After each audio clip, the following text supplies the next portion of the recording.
Hola, buenos días. Bueno, muchas gracias por la invitación. Es una alegría, así sea por estos medios, estar por aquí. Mi nombre es Natalia Quiseno, soy antropóloga, profesora del Instituto de Estudios Regionales de la Universidad de Antioquia. Y bueno, agradezco muchísimo a Sandro por la invitación a esta mesa redonda. Voy a compartirles parte de un trabajo que he venido haciendo con la profesora Pilar Riaño de la Universidad de British Columbia y el Comité por los Derechos de las Víctimas de Bojayá, y que hice también en el marco del laboratorio Visiones de Paz en América Latina del Centro de Estudios Avanzados CALAS en Guadalajara, en México. Voy entonces a hacer como una pequeña presentación para que vean algunas imágenes y hacer una lectura. Intentaré hacerla en portugués con portuñol, eh, de algunos trechos así del trabajo. Entonces voy a presentar.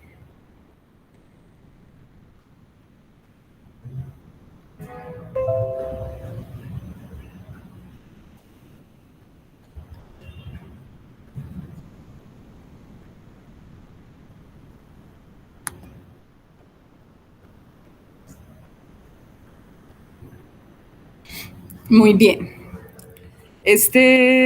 Aparte es como un fragmentos de un capítulo que ya salió, lo pueden encontrar allá en Brasil. Fue un libro que editó el profesor Marcio Goldman en la editora Siete Letras, que se llama Otras Historias, Composiciones de Mundos en América y África. Y ahí hay un capítulo específico sobre este trabajo con las personas en Bojayá. El texto se llama Cantos en las recomposiciones modestas de territorios existenciales dañados por el conflicto armado en el río Atrato.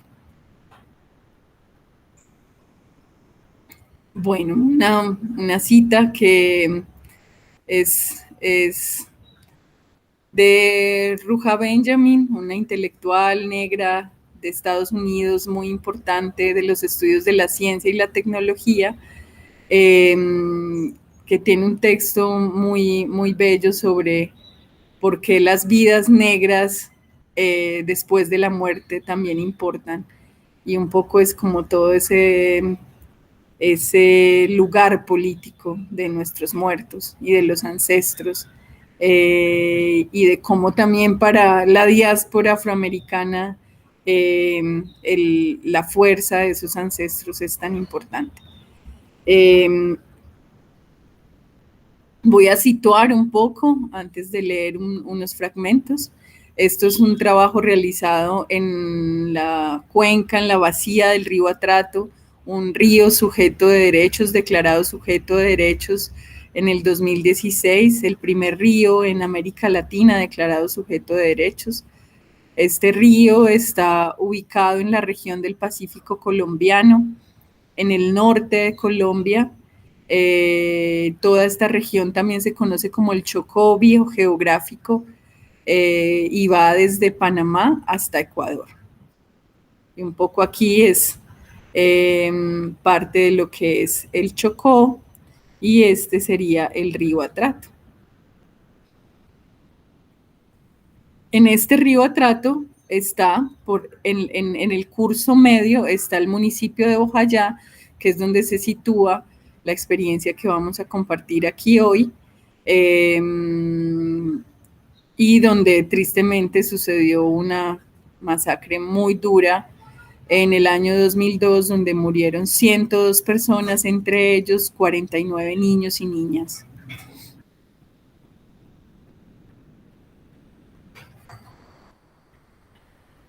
Bom, eu vou tentar ler algumas coisinhas aqui em português.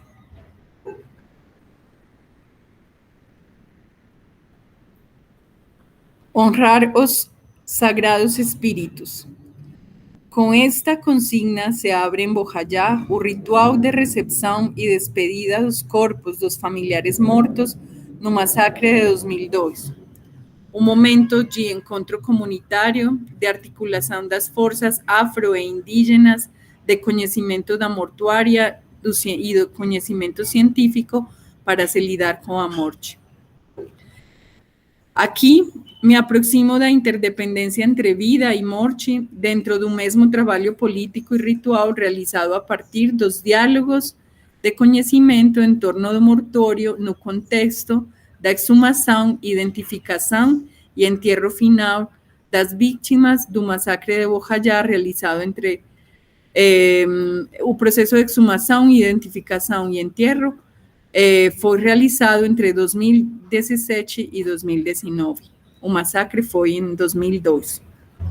Dou ênfase especial à ideia de harmonizar, curar e sanar o território, bem como as perspectivas de paz que se afirmam no processo, incluindo o bem-estar dos espíritos e dos mortos como condição essencial para criar recomposições modestas, como diria Donna Haraway. Como é que se lida com essa morte que interrompe as possibilidades dos cuidados rituais? Como é restaurada a situação dos mortos em tempos de transição? A experiência da comunidade afrodescendente e indígena de Bojayá, com os mais de 100 mortos deixados pelo massacre de 2 de maio de 2002, e a insistência em retomar os rituais mortórios suspensos por 17 anos, é um caso poderoso para analisar as formas em que a busca da paz envolve assumir o encargo dos mortos e dignificar seu lugar em uma rede de relações territoriais e comunitárias. O processo de exumação, identificação e enterro das vítimas do massacre de Bojayá desencadeou debates sobre o significado do luto aberto pelo massacre. Ali, palavras como encerramento, harmonização e descanso foram associadas a debates sobre o esclarecimento, a reparação e as medidas de satisfação para as vítimas. Foi no contexto das conversações de paz, dos diálogos de paz em La Habana, e do evento de reconhecimento de responsabilidade ou de solicitude de perdão das Farc, feito em 2015, frente às comunidades em Bojayá, que diversas instituições se comprometeram a trabalhar para saldar uma das muitas dívidas das vítimas de Bojayá, e dessa forma os sobreviventes puderam saldar também uma dívida com os mortos. Como o líder Juber Palacios nombrou, membro do comitê, lembra, apesar do fato de que exumar é uma ruptura com nossa tradição, era preciso fazê-lo. Porque quando a gente enterra para sempre, mas havia muitas dúvidas. Além da impossibilidade de preparar o luto, cantar e rezar a eles em comunidade, como é feito na mortória afro-atratenha,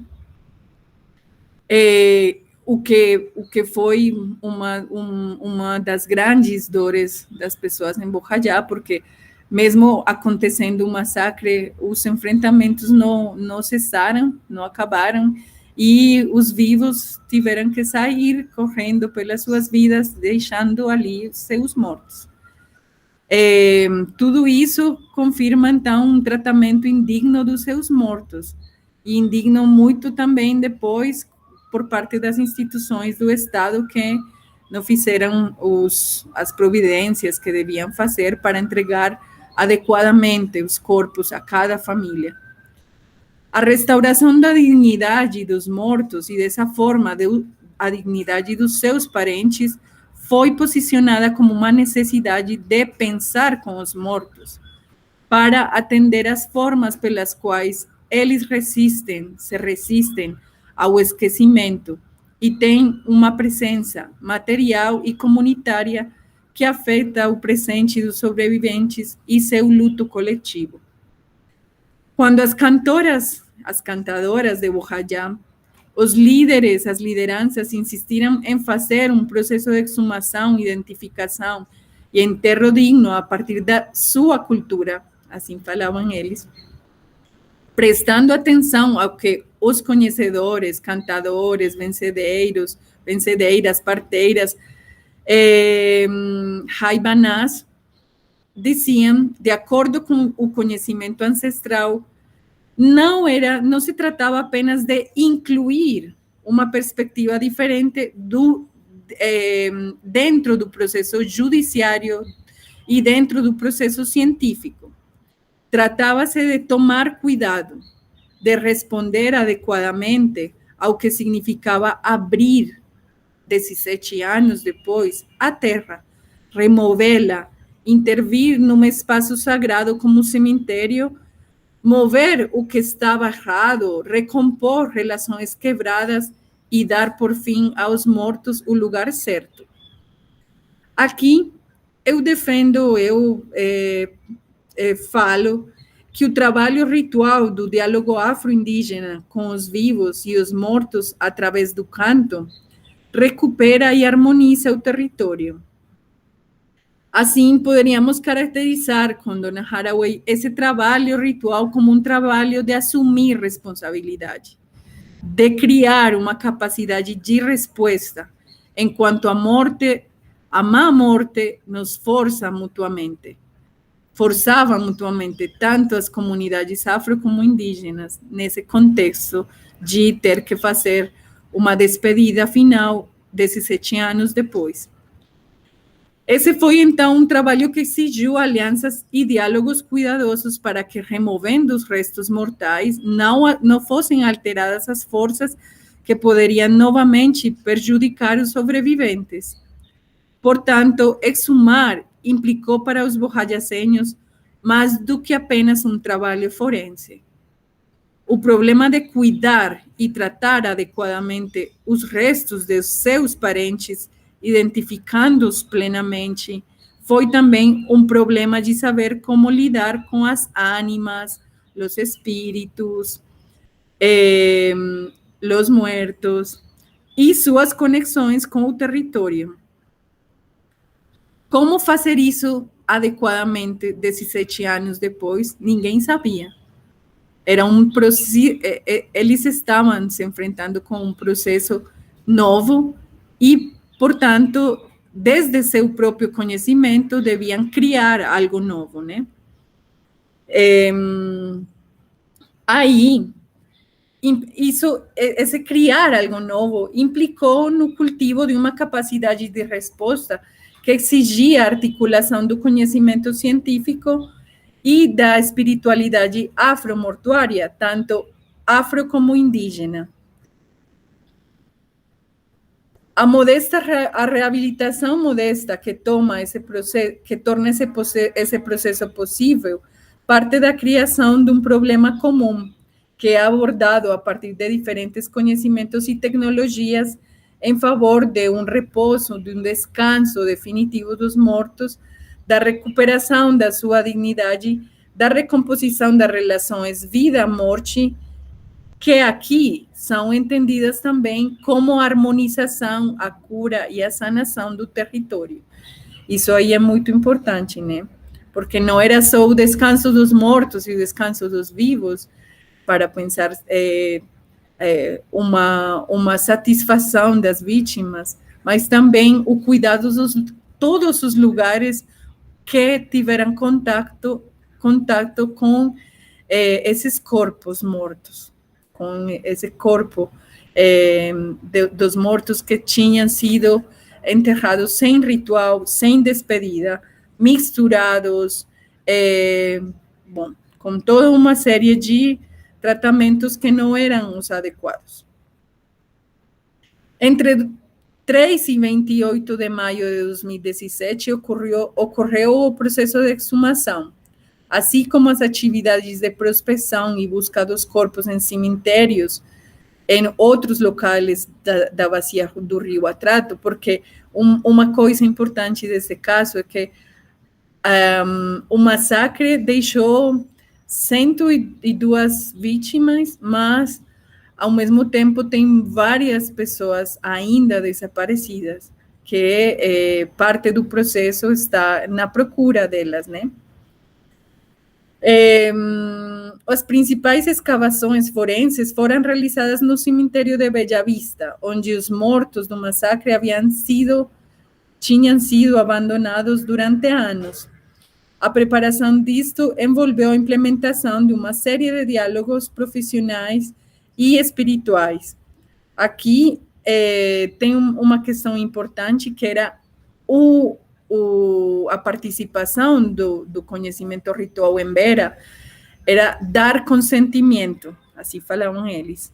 O índio consente e aprova, dá permissão para iniciar o contato com os ossos. Esse processo de consentimento é descrito pelas cantadoras afro como um processo de sanação. Vou ler um trechinho dos testemunhos. Esse processo de sanação para nós é um lío. É um lío porque eles utilizam água, hierbas machucadas, empiezan a rociarle de eso a todo el mundo. Ellos hacen eso en su idioma y nosotros no sabemos lo que dicen. Pero era como armonizar, abonar el terreno, para que el terreno estuviera libre de maldades, para poder intervenir. Entonces, después de que ellos armonizan, sanan el sitio ubicado, ahí se va a trabajar ese día, ahí entramos nosotros a rezar y a cantar. Ese es entonces un trabajo que hicimos conjunto. O Haibana, que é o xamã em Vera, ajuda a baixar um pouco a temperatura, porque o espírito existe, eles sabem perfeitamente como controlá-los, para que ele possa se acalmar um pouco e para toda a força desse espírito. Se isso não for feito, tem muitas implicações para a vida e a saúde dos vivos. Essa é uma fala também de uma liderança indígena. Esse trabalho de proteção e controle por parte dos Haibanás é descrito como um consentimento necessário para evitar futuros danos aos vivos. O ritual que realizam é chamado de harmonização do território e é o passo anterior a qualquer outra intervenção nos espaços onde serão realizadas as escavações forenses e a busca dos corpos. Outro elemento importante nesse processo de diálogo ritual afro-indígena foi dar nome, porque com todo o processo do massacre, a questão sempre foi quantas pessoas morreram. Era um dado muito mais da ordem judicial do que qualquer outra coisa, nos informes, nos relatórios. É muito comum encontrar muitos debates sobre o número de vítimas do massacre. Mas nesse processo de despedida final, as pessoas falaram o tempo todo que não queriam mais ser um número, queriam ter um nome, recuperar o nome daquelas pessoas assassinadas. Dar lugar e dar nome foi um princípio que orientou o processo ritual de exumações, identificações e enterro final. Interpreto esse princípio como um trabalho de recomposição dessas relações quebradas, rotas entre vivos, mortos e território, que envolveu a adaptação ritual no campo da mortuória afro e que tinha como uma das suas características a criação conjunta de rituais afro-indígenas, garantindo a presença da família do falecido. Adaptar o local para intervir espiritualmente a partir do conhecimento em Vera, mas também adaptar tudo, a história, a memória, para recuperar o nome da vítima, o nome e a história da vítima.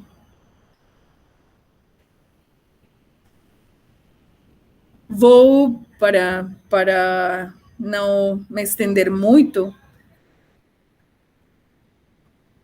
vou chegar aqui a uma parte final de mais conclusões, porque o ritual tem muitos passos, foram 2 semanas de trabalho, de receber esses corpos depois da exumação em 2017. Eles estiveram 2 anos num laboratório de medicina legal, fazendo todo o processo de identificação, mientras as pessoas no território faziam processos de memória, de recuperar esses nomes, essas histórias, as árvores genealógicas, etc. E aí esse processo de identificação, que foi tanto forense como por parte do trabalho das pessoas lá na comunidade,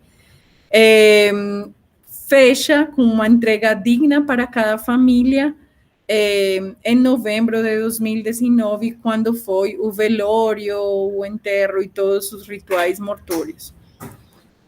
Ninguém nasce ou morre sozinho, assim falam as pessoas em Bojayá. Os vínculos do povo afrocolombiano do Pacífico com o território são feitos através de processos que ritualizam o tornar-se uma pessoa com a terra, com o rio e com a montanha. Isso acontece desde o nascimento, quando a umbigada,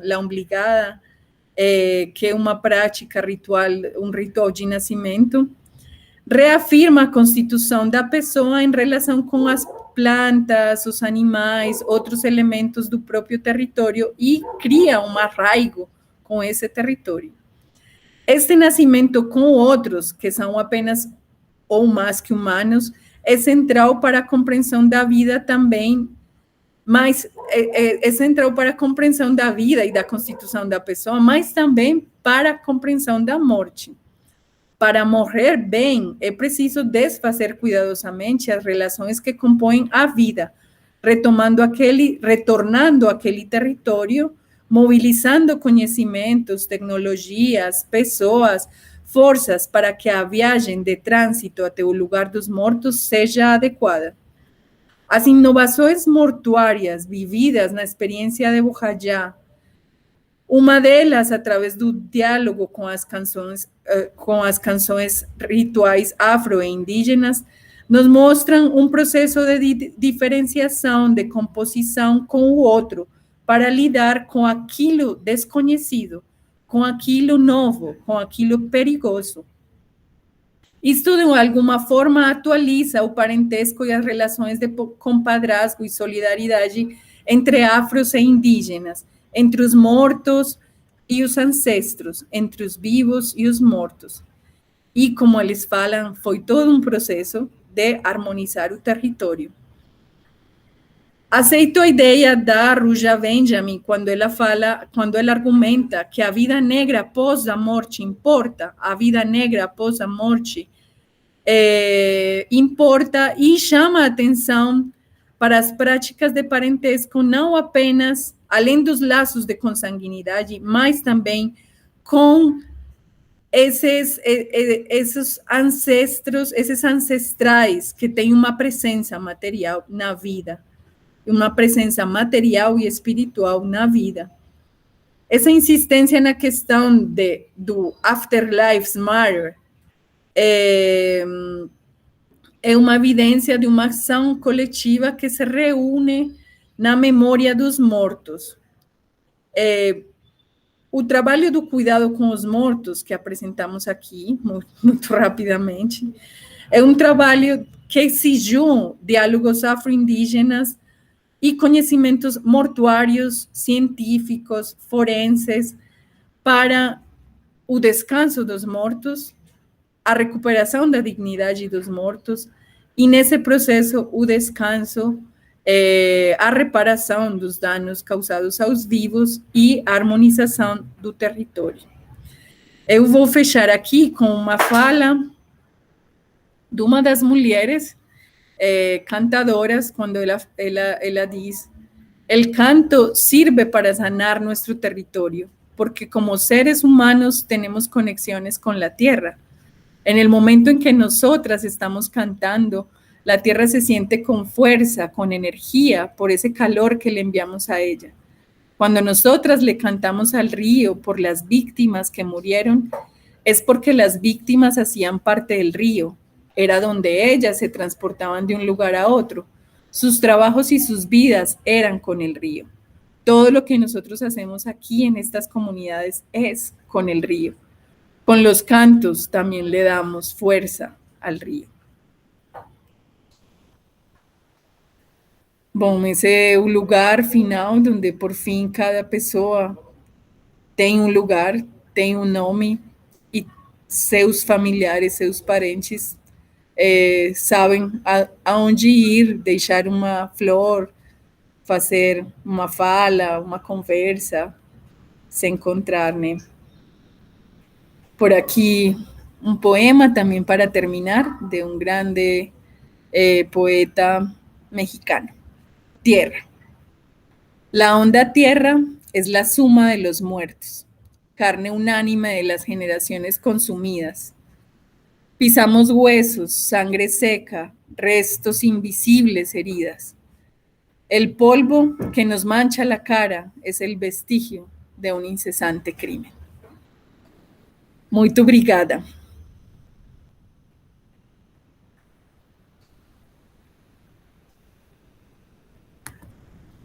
Bom, vou parar aqui de gravar.